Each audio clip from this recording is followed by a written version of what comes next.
Bien,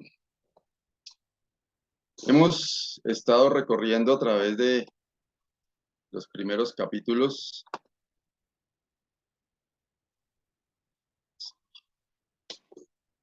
mm, y tenemos que recordar que el enfoque de Mateo es presentar al Señor Jesús como Rey. Empezamos viendo en el primer capítulo su genealogía, los siguientes capítulos un poco de la vida de él.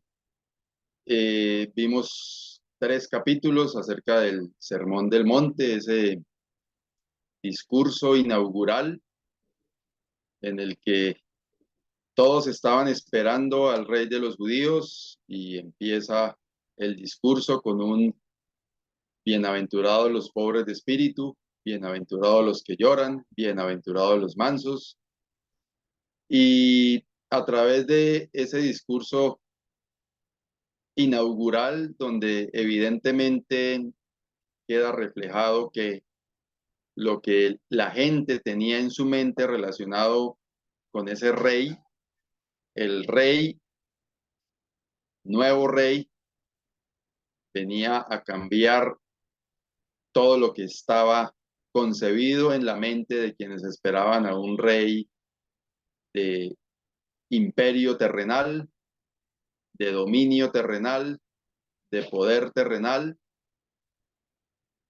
y su reino estaba fundamentado en la humildad, en la mansedumbre, en aquellos valores que poco le gusta al ser humano. Y terminado ese discurso, vimos hace 8 días el comienzo de su ministerio, donde vemos al Señor Jesús uh, manifestando su poder. Entonces, me parece interesante ese contraste de lo que dijo con lo que empieza a presentar, visto desde la óptica humana, porque se nos presenta a un Mesías, a un rey con poder sobre muchas circunstancias de la vida, y vamos a ver hoy también algo, algo así. Y nos muestra eso, ese carácter de el Señor Jesús como Dios mismo, y como cantamos por ahí con mucho entusiasmo, que es absolutamente cierto, Él es todopoderoso. Entonces hoy vamos desde el capítulo 9, a ver algunos episodios desde la óptica de Mateo. De pronto vamos a refrescar algunos de los detalles que Mateo omite y que se presentan en los otros evangelios, pero viendo esa manifestación del rey todopoderoso.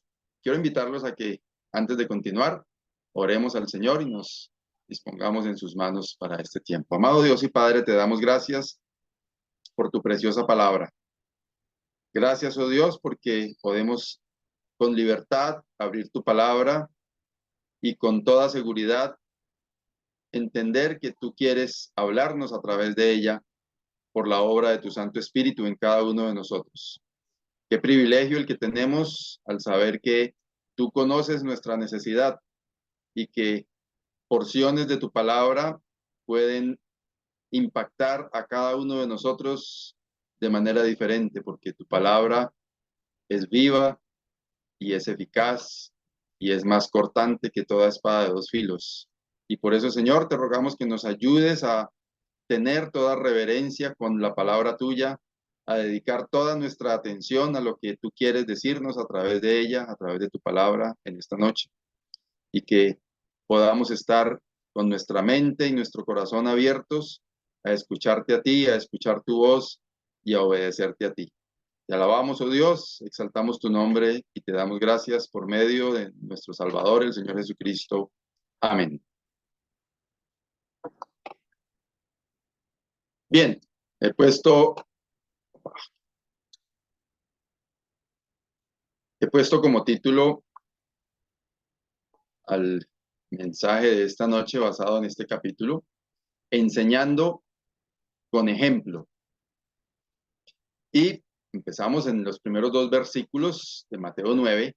Entonces, entrando Jesús en la barca, ustedes recuerdan a dónde quedó el Señor Jesús en el capítulo anterior, al final del capítulo 8.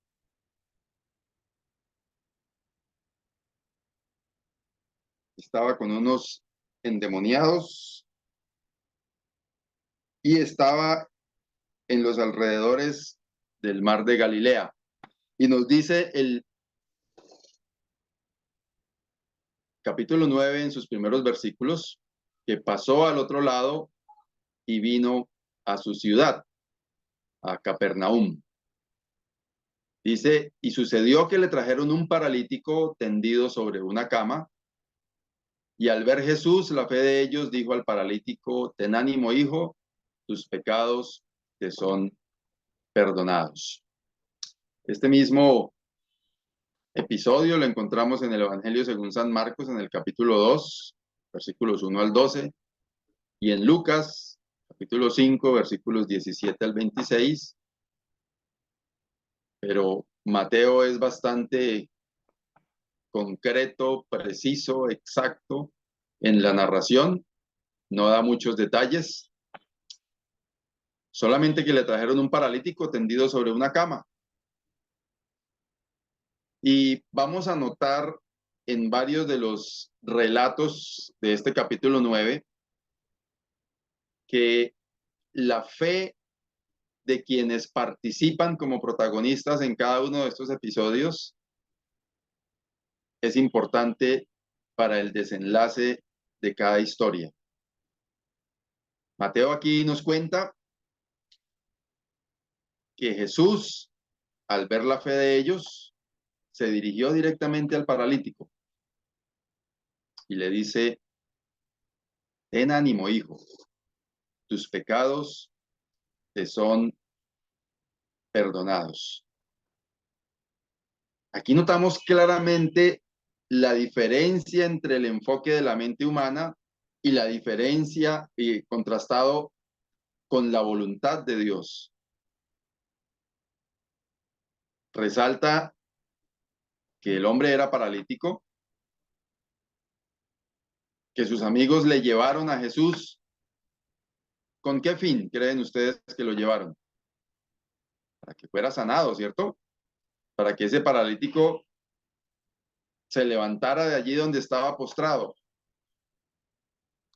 Ellos iban buscando un beneficio físico. Pero el Señor Jesús responde de una manera diferente. Y esto es bien importante entenderlo para nosotros al presentarnos delante del Señor con nuestras plegarias, con nuestras oraciones, con nuestras solicitudes. Siempre nosotros, y digamos que es natural, tenemos la tendencia a anteponer nuestra voluntad a la voluntad de Dios, a pensar siempre de acuerdo a lo que esta mente tan cortica puede pensar. Ellos iban buscando, insisto, el beneficio físico. Y el Señor se dirige a él y le dice, ten ánimo, hijo, tus pecados te son perdonados. ¿Cómo creen ustedes que se sintió en ese momento el paralítico? Él va buscando sanidad y el Señor Jesús se dirige a él y lo anima y le dice, tus pecados te son perdonados. Es probable que en su mente él estuviera pensando, yo no necesito que mis pecados sean perdonados, yo necesito pararme de acá. Pero el Señor realmente sí sabía lo que él necesitaba. Y por eso atendió primero esa necesidad. Hermanos, esto nos lleva a pensar a cada uno de nosotros acerca de las cosas que llevamos en oración delante del Señor. A veces solemos decir en nuestras reuniones de oración las oraciones que han sido contestadas. Demos gracias al Señor por las oraciones que han sido contestadas. Solamente han sido contestadas las que tienen respuesta de acuerdo a lo que yo creo que debería ser. ¿O es probable que aquel no en una petición también sea una oración contestada del Señor? El Señor sabe realmente qué necesitamos. Y me parece muy interesante cómo lo destaca aquí Mateo, inspirado por Dios, obviamente a través del Espíritu Santo.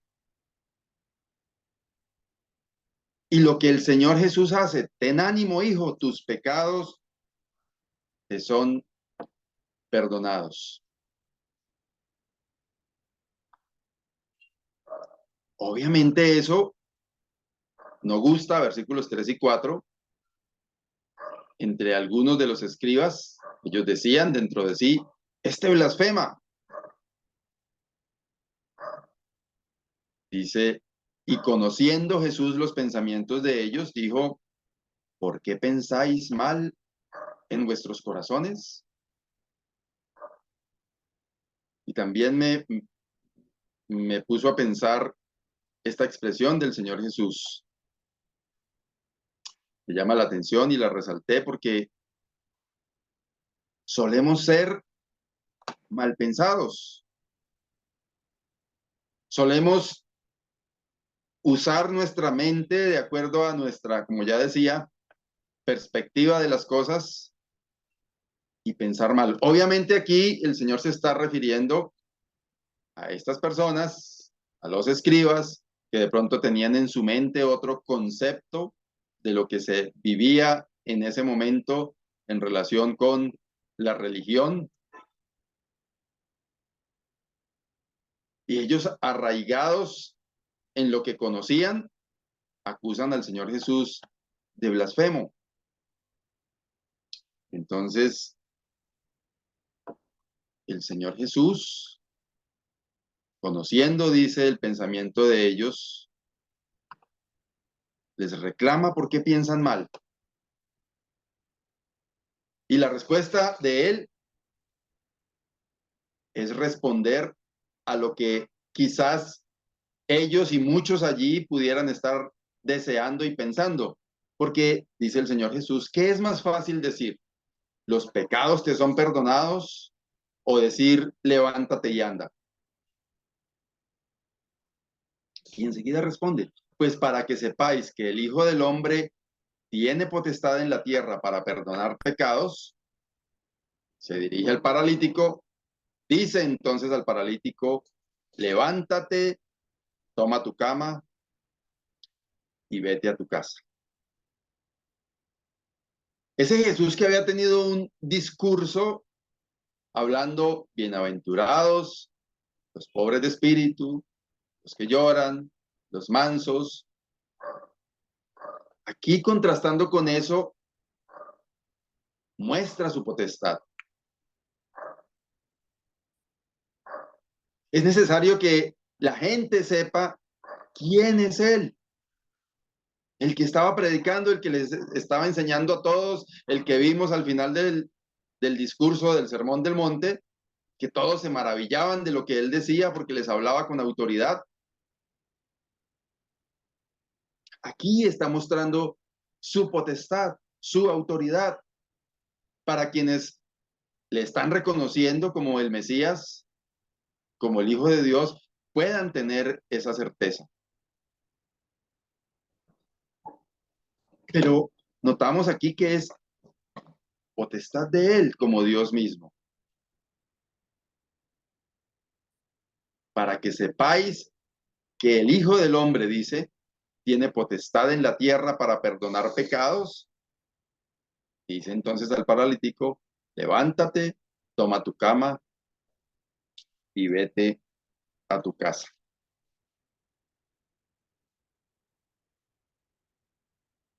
¿Qué pensaría toda la gente que estaba allí alrededor, que venía de escucharle, que estaba viviendo, pues todas las otras cosas que ya habían pasado antes, todo lo que se estaba escuchando de él, perdonando pecados y sanando personas?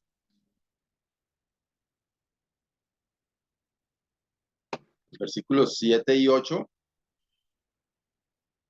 nos lo cuentan. Entonces él, el paralítico, se levantó y se fue a su casa. Y la gente al verlo se maravilló y glorificó a Dios que había dado tal potestad a los hombres. La manifestación de la gloria de Dios, aún en el Señor Jesucristo, como Dios mismo, como Hijo de Dios, tiene que redundar en gloria para Él, para Dios, no como muchas veces pasa con quienes ejercen supuestamente estos dones espectaculares para gloria de sí mismo. La gente se maravilló y glorificó a Dios.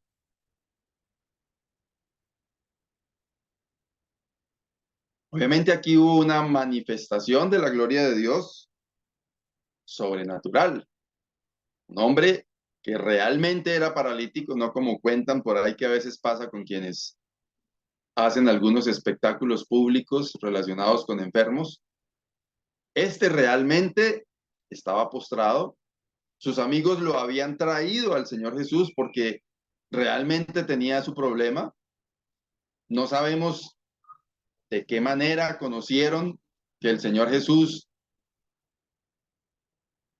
tenía esa potestad y podía sanarle. El Señor Jesús reconoció la fe de ellos al transportarle, al traerle, al buscar al Mesías del que se estaban diciendo por un lado algunas cosas y por otro lado otras cosas distintas, pero en ellos obró su fe de saber que al llevarle allá podían encontrar la solución. Y realmente la solución conllevó a que la gente se maravilló y glorificó a Dios. Enseguida encontramos en esa narración del evangelista como un pasar la hoja. Dice, pasando Jesús de allí, vio a un hombre llamado Mateo, que estaba sentado al banco de los tributos públicos y le dijo, sígueme, y se levantó y le siguió. Me llama la atención el relato seguido, pareciera que son ideas distintas, pero sigue mostrándose la potestad de Dios que es vista a través de sanar al paralítico. Y me imaginaba meditando sobre este texto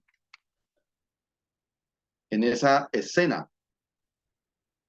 Un hombre, pues común y corriente, porque el Señor Jesús era hombre y tenía, pues supongo yo, un aspecto común y corriente de hombre, pues que estaba haciendo cosas sobrenaturales, sí, pero se encuentra con otro hombre, al parecer bien enredado y metido en sus negocios y sus actividades, aparentemente no tan santas, no tan sanas.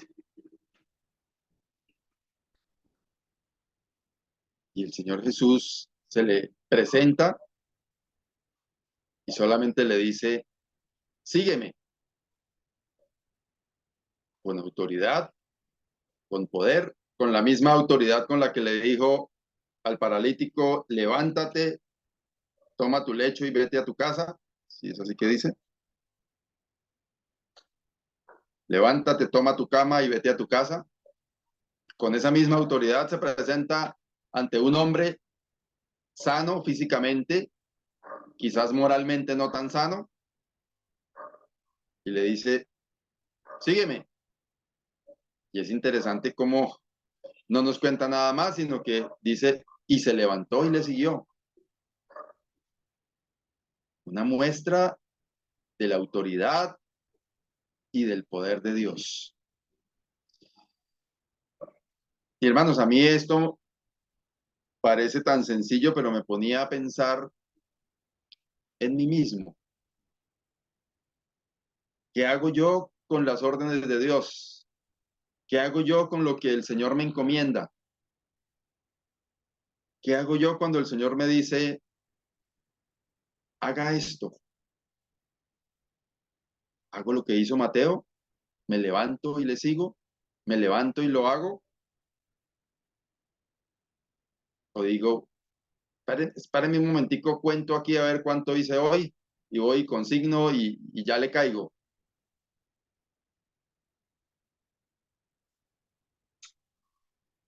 Esa autoridad del Señor, esa potestad del Señor, a usted y a mí debe llevarnos a la obediencia. Vamos a ver al final del capítulo y me voy a adelantar a eso porque creo que encaja perfecto, donde termina el capítulo diciendo, la mies es mucha y los obreros pocos. Rogad al Señor de la mies que envíe obreros a su mies. Tenemos en este momento en esta sala 35 pantallas conectadas. Eso implicaría alrededor de unas 70 personas, digamos 60.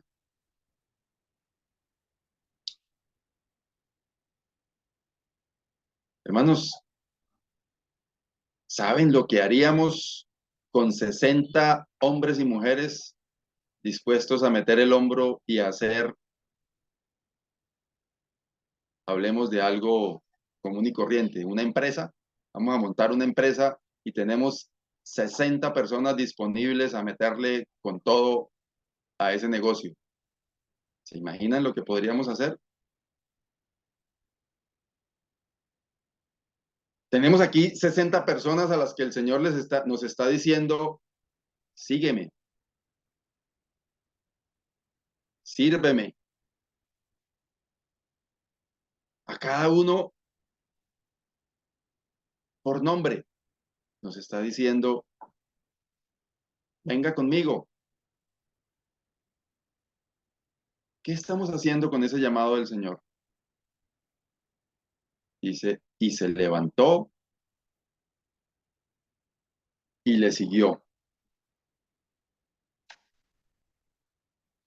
Ojalá que reflexionemos acerca de esto y que el Señor toque el corazón de cada uno de nosotros. Y ojalá que esta noche nos soñemos con esa instrucción del Señor. Sígueme. Y que mañana nos esté, entre comillas, atormentando ese llamado y diciendo, oiga, Mateo dijo, y se levantó y le siguió. ¿Y qué estoy haciendo yo? Obedecer al llamado del Señor. Qué importante.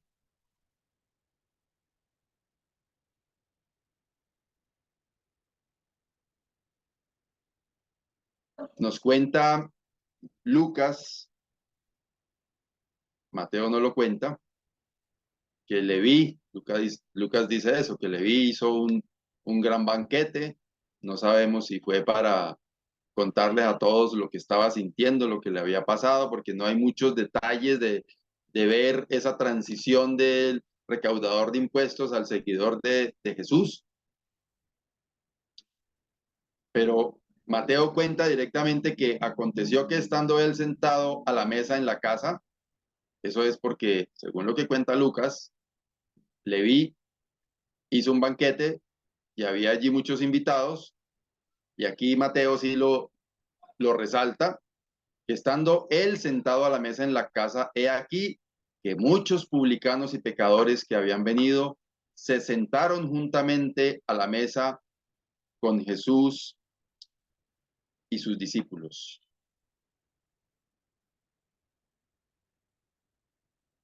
Es probable que el impacto de ese llamado hubiera llevado a Mateo a pensar, tengo que contarle esto a mucha gente y tengo muchos amigos, y entonces voy a invitar gente y les voy a contar y les voy a presentar al Señor Jesús y a la gente que le está siguiendo y el grupo que estamos armando, a ver quién más se suma.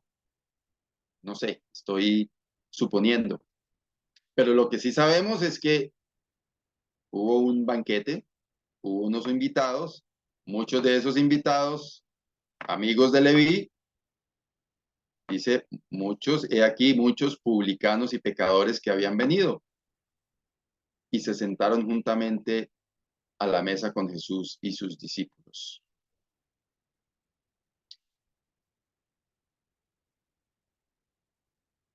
Cuando vieron esto los fariseos, versículos 11 y 12, dijeron a los discípulos, ¿por qué come vuestro maestro con los publicanos y pecadores?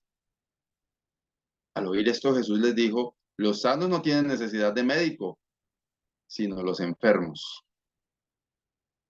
Hermanos, esta parte del capítulo 9 de Mateo, desde el versículo 9 y hasta el 13,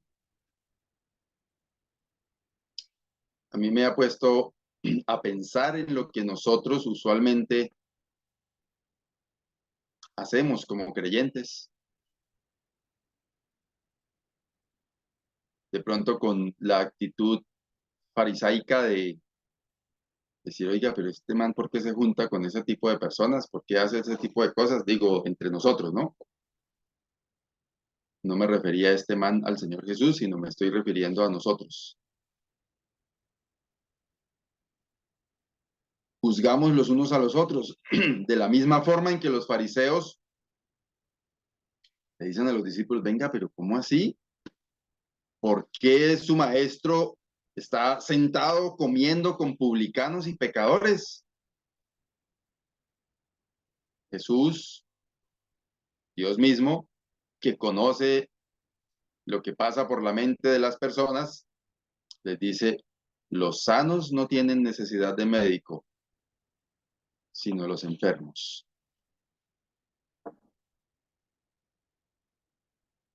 Y voy a seguir y ahorita hago un comentario general de estos versículos.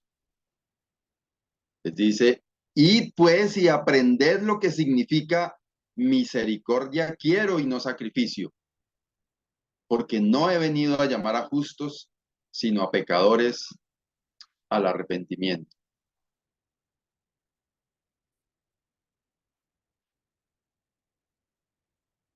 He estado hablando en los últimos días, los domingos, sobre la bondad y estudiando también sobre Colosenses 3, donde nos habla de ser misericordiosos. Y hermanos, yo encuentro que entre nosotros esta no es una práctica acostumbrada a ser misericordiosos. Somos muy fáciles para señalar como hicieron los fariseos, diciendo, venga, venga, pero Señor, su maestro, porque lo dicen así, ¿no? Su maestro, vuestro maestro, ¿por qué está haciendo eso? ¿Por qué está comiendo con esa gente? Entre nosotros a veces nos encapsulamos en una, valga la redundancia, en una cápsula de santidad y desde esa cápsula juzgamos a los demás y el Señor, versículo 13, ojalá que lo podamos resaltar en la Biblia, y pues si aprended lo que significa misericordia quiero y no sacrificio. Una invitación estricta de ser misericordiosos.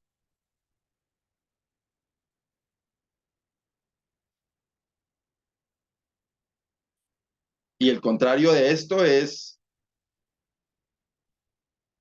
juzgar, señalar. Alguien dirá, a veces darle a cada quien lo que le corresponde, lo que se merece. Y sí, eso es cierto, pero es que la misericordia de la que nos enseña el Señor Jesús es precisamente eso. Misericordia es cuando alguien merece un castigo y no se aplica el castigo, sino se obra en misericordia. Es decir, se le quita el castigo. Entonces, alguien puede merecerse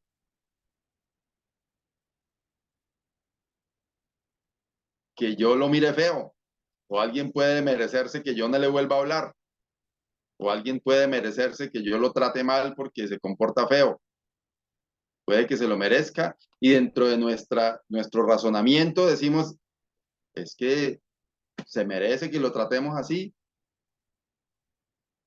pero la instrucción del Señor es misericordia quiero y no sacrificio. Y él dice, porque no he venido a llamar a justos, sino a pecadores al arrepentimiento.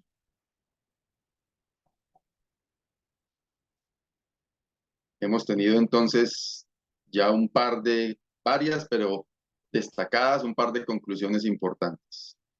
¿Qué hacemos con el llamado del Señor Jesús? Y segundo, ¿cómo está este aspecto de la vida nuestra en relación con la misericordia? Seguimos.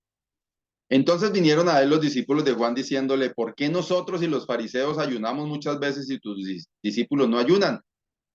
Jesús les dijo, ¿acaso pueden los que están de bodas tener luto entre tanto que el esposo está con ellos? Pero vendrán días cuando el esposo les será quitado y entonces ayunarán. Juicios, preguntas capciosas para el Señor Jesús. Si usted quiere que yo responda si el ayuno es bíblico o no, si usted debe ayunar cuántas veces por semana o cuántas veces al mes o cuántas veces al año o cuánto tiempo debe ayunar, es evidente que la Biblia habla del ayuno. Si usted quiere hacerlo, que sea para la gloria del Señor.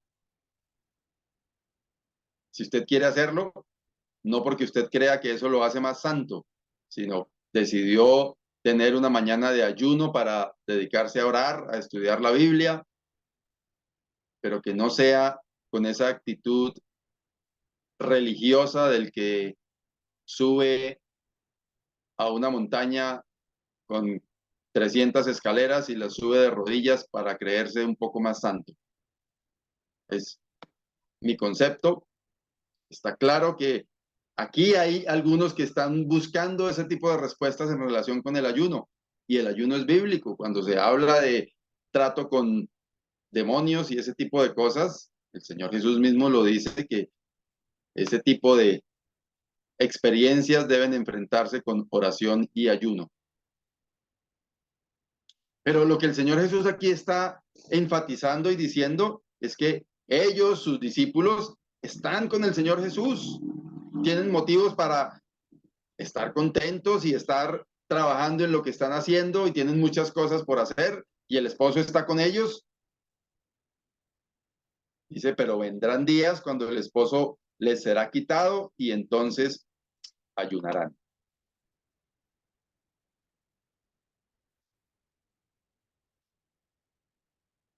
Y sigue diciendo, apoyado quizás un poco en eso mismo que ellos están preguntando, dice, nadie pone remiendo de paño nuevo en vestido viejo, porque tal remiendo tira del vestido y se hace peor la rotura. Ni echan vino nuevo en odres viejos. De otra manera, los odres se rompen y el vino se derrama y los odres se pierden, pero echan el vino nuevo en odres nuevos y lo uno y lo otro se conservan juntamente. La obra del Señor Jesús en la vida de cada uno de nosotros es una obra de renovación, sin remiendos, sin traer todo lo antiguo relacionado con sacrificios, por eso hace referencia a misericordia quiero y no sacrificios. Y al llegar al Señor Jesús, lo que está haciendo es una obra de renovación y no es adaptar lo antiguo relacionado con la ley. Entonces tenemos un poquito de esto y un poquito de aquello, como hay hoy día muchas tendencias relacionadas a querer conjugar la ley con lo que estamos viviendo en la gracia. Y aquí está absolutamente claro, nadie pone remiendo de paño nuevo en vestido viejo. Usted y yo hemos sido hechos nueva creación. Nos lo dice la palabra. Y por la gracia de Dios hemos sido renovados. Por la gracia de Dios tenemos una nueva naturaleza. En Colosenses 3, el apóstol Pablo, también inspirado por Dios a través del Espíritu Santo, nos manda a revestirnos del nuevo hombre, a vestirnos como escogidos de Dios.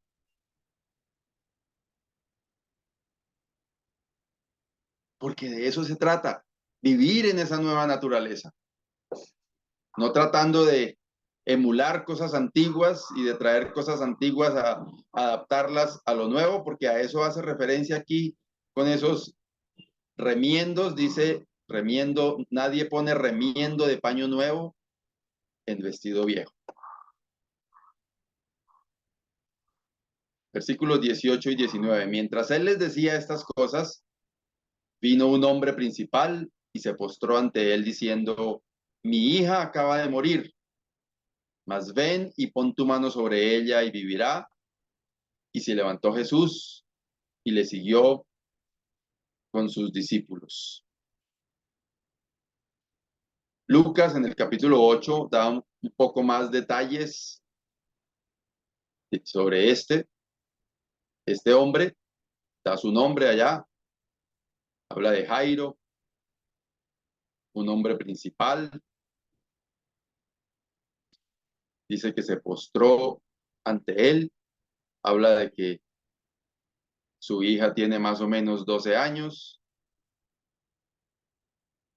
y Lucas como médico, pues también hace mención del episodio que sigue, y quizás pues de esto mismo,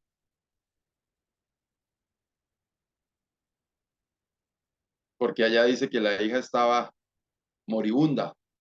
Aquí dice, mi hija acaba de morir. Mas ven y pon tu mano sobre ella y vivirá. Qué fe tan grande que es lo que estamos viendo a lo largo de cada uno de estos relatos. Unos amigos de un paralítico que le llevan hasta Jesús con la esperanza de que él lo levante. Un hombre, un padre desesperado con su hija muerta. Pensemos en el escenario de esa época, como 2000 años atrás, sin la ciencia que tenemos hoy día, y ver a su hija ya muerta, pero con la esperanza de que el Mesías, el Hijo de Dios, ese hombre que está haciendo milagros y del que la gente está hablando, la pueda levantar. Dice, mas ven y pon tu mano sobre ella y vivirá. Y Jesús se levantó y le siguió con sus discípulos.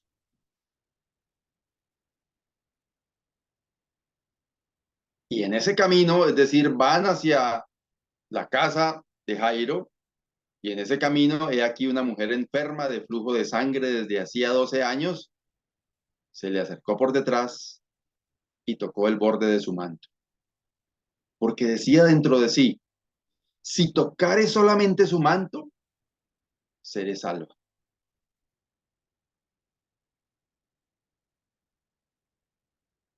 Hermanos, llevamos 3 episodios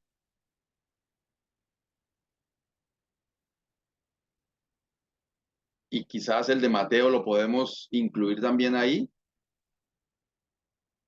donde se resalta la confianza de unas personas en un hombre desconocido. Y usted y yo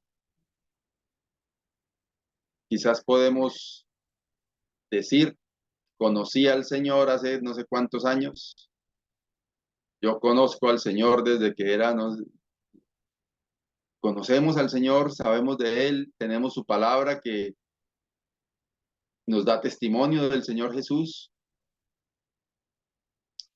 Y me cuestionaba en eso. ¿Tenemos esa confianza que tuvo Mateo de levantarnos y seguir a un hombre que vino y le dijo, ven y sígueme? ¿Tenemos la confianza de los amigos del paralítico para ir a llevar a un hombre en ese estado hasta Jesús con la firme esperanza de que sería levantado? ¿Tenemos la esperanza y la confianza y la fe de Jairo de con su hija muerta? Yo no sé qué tan común era en la época que la gente resucitara. Me imagino que ni antes, ni ahora, ni nunca será creíble que alguien resucite.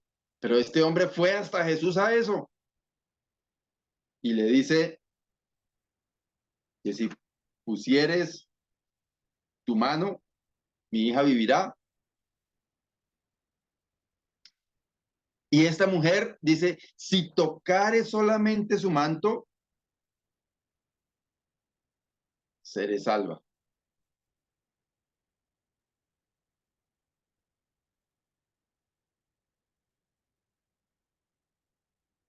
Preguntaba,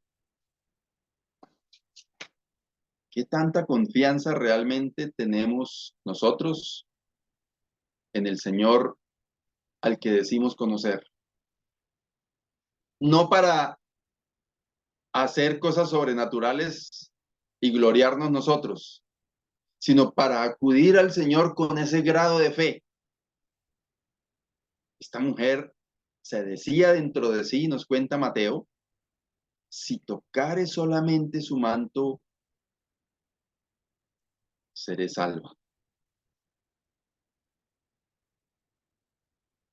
Dice el versículo 22, pero Jesús volviéndose y mirándola dijo, ten ánimo, hija, tu fe te ha salvado. Recuerdan que también al paralítico le dijo, ten ánimo, tus pecados te son perdonados.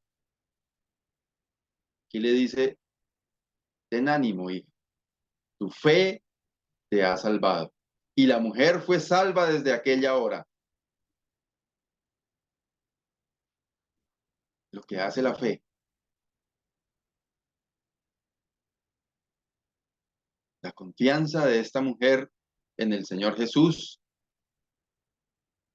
le salvó. Versículos 23 y 24. Al entrar Jesús en la casa del principal, viendo a los que tocaban flautas y la gente que hacía alboroto, les dijo, apartaos porque la niña no está muerta, sino duerme. Y se burlaban de él. 25 y 26. Pero cuando la gente había sido echada afuera, entró y tomó de la mano a la niña y ella se levantó. Y se difundió la fama de esto por toda aquella tierra. ¿Se imaginan hoy día tener una noticia como esta?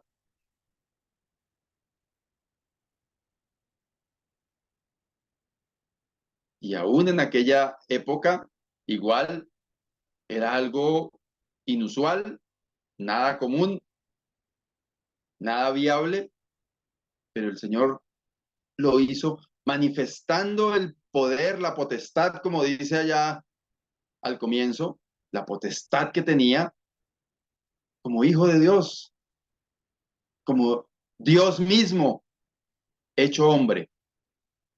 Dice que se difundió la fama de esto por toda aquella tierra. Versículos 27 y 28. Pasando Jesús de allí, le siguieron dos ciegos, dando voces y diciendo, ten misericordia de nosotros, hijo de David. Y llegando a la casa, vinieron a él los ciegos y Jesús les dijo, ¿creéis que puedo hacer esto? Ellos dijeron, sí, Señor.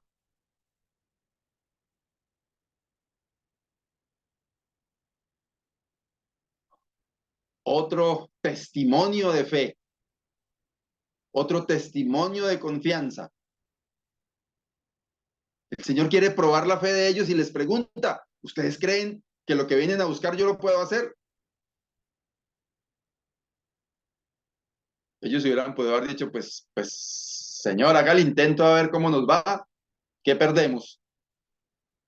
Pero no, contestan con toda certeza, con toda seguridad, sí, Señor.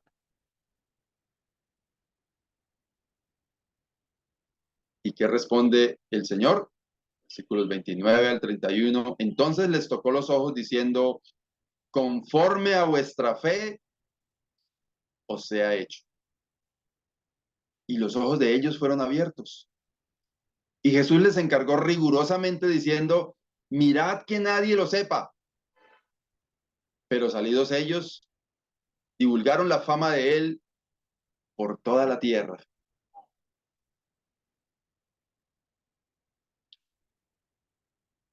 Usted y yo hemos recibido del Señor quizás no cosas así tan sobrenaturales, pero todos nosotros, como cantamos, somos testigos del poder de Dios. Somos testigos de lo que Dios ha hecho en cada uno de nosotros. ¿Qué estamos haciendo con ese testimonio? A pesar de que el Señor Jesús les había dicho que no lo hicieran, dice que salidos ellos, divulgaron la fama de él por toda aquella tierra.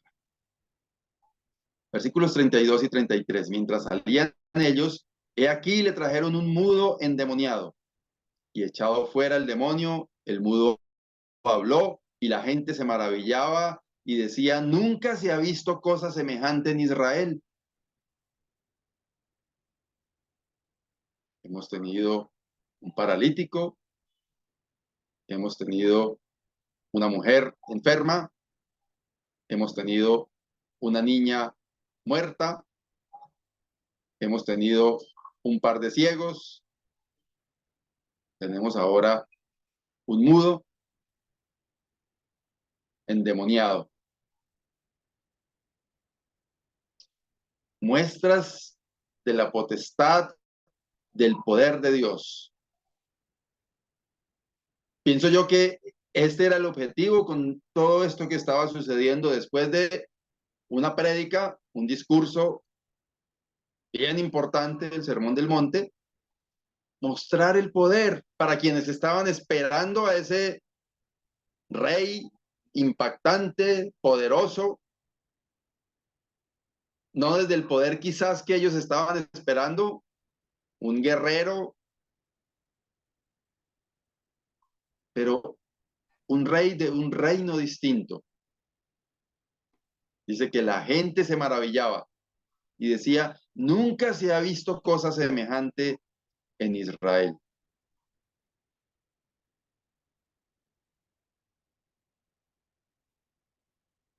Pero los fariseos decían, por el príncipe de los demonios echa fuera a los demonios. Interesante el contraste desde la perspectiva de cada uno. Los que eran sanados difundían lo bueno que estaba pasando. La gente que estaba viendo se maravillaba con lo que estaba viendo.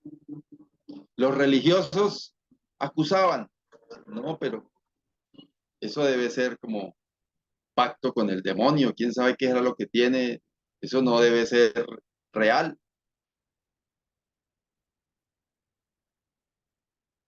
El enemigo se manifiesta siempre y también lo hemos visto a través de otros episodios que hemos estudiado, como siempre el enemigo está atento a atravesarse.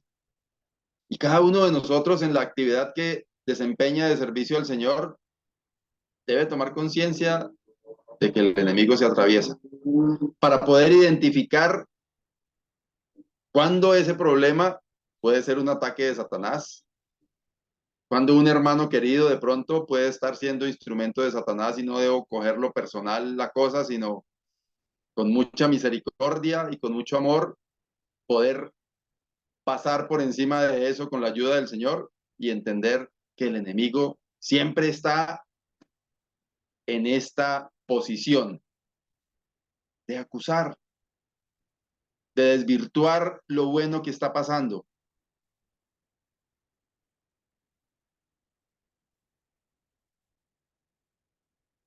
Versículo 35. Recorría Jesús todas las ciudades y aldeas, enseñando en las sinagogas de ellos y predicando el evangelio del reino y sanando toda enfermedad y toda dolencia en el pueblo. Enseñaba, predicaba, es decir, anunciaba las buenas nuevas y también se ocupaba de las necesidades de las personas.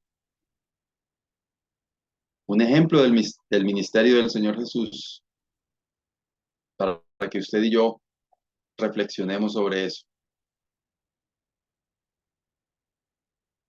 El Señor Jesús lo hacía y lo hizo para darnos ejemplos. Ejemplo.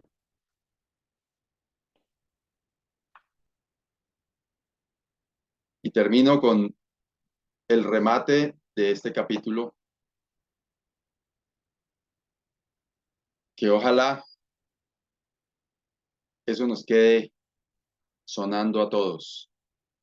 Y al ver las multitudes, el Señor Jesús tuvo compasión de ellas, porque estaban desamparadas y dispersas como ovejas que no tienen pastor. Entonces dijo a sus discípulos: a la verdad, la mies es mucha, mas los obreros pocos. Rogad pues al Señor de la mies que envíe obreros a su mies.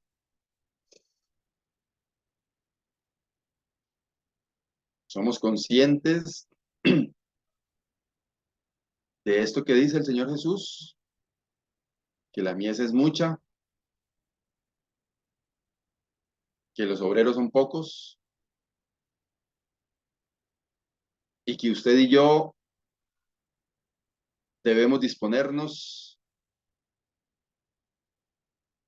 como dijo Isaías: heme aquí, envíame a mí, aquí estoy yo, que no tenemos que pensar en misiones de alto calibre que nos lleven fuera del país, por allá, quién sabe dónde, hacer quién sabe qué. Si el Señor nos llama a eso, bienvenido, pero cada uno de nosotros, delante del Señor, debemos disponernos para hacer lo que el Señor nos llama. Porque es una realidad lo que él mismo, esto no lo está diciendo ni uno de los discípulos, ni una persona cualquiera, lo está diciendo el Señor Jesús.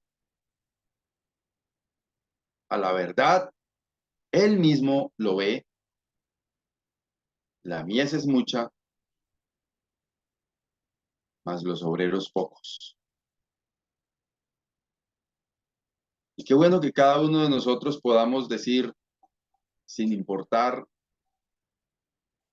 cuánta capacidad tenga, cuánta edad tenga, cuántos recursos tenga, pueda ir delante del Señor, podamos ir delante del Señor y decir: reconozco que hay mucho por hacer y que yo puedo hacer algo, Señor, ¿qué quieres que yo haga?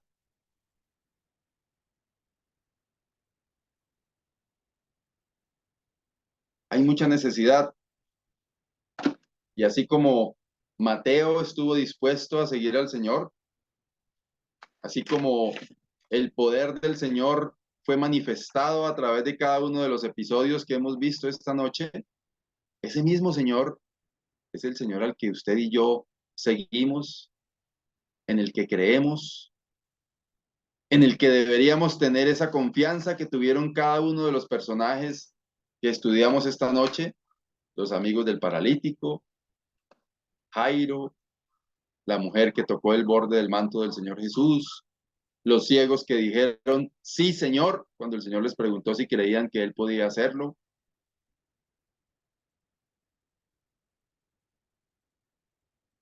Así como cada uno de ellos, nuestra fe y confianza en el Señor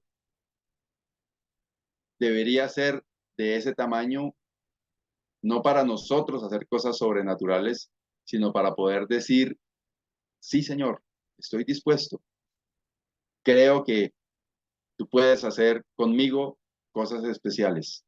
Tenemos que estar dispuestos, reconociendo, perdón, lo que el Señor estaba viendo, que la mies es mucha y los obreros pocos. Amado Dios y Padre, te damos gracias por tu palabra en esta noche. Gracias, Señor, porque a través de ella hemos visto en el ministerio de tu amado Hijo, el Señor Jesucristo, cómo fue manifestada tu gloria en él. Su deidad siendo hombre, pero siendo manifestado como Dios mismo, todopoderoso.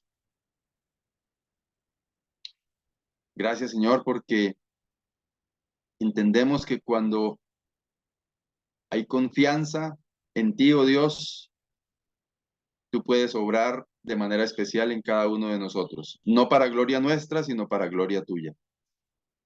Ayúdanos, Señor, a cada uno de quienes estamos aquí en esta sala virtual en esta noche, a estar dispuestos en tus manos para hacer tu voluntad. Te damos gracias, Señor, porque tú eres Dios todopoderoso y nos permites acercarnos a ti y llamarte nuestro Padre, porque tú nos has hecho tus hijos por tu gracia y por tu misericordia. Te alabamos, Señor, te damos muchas gracias en Cristo Jesús. Amén.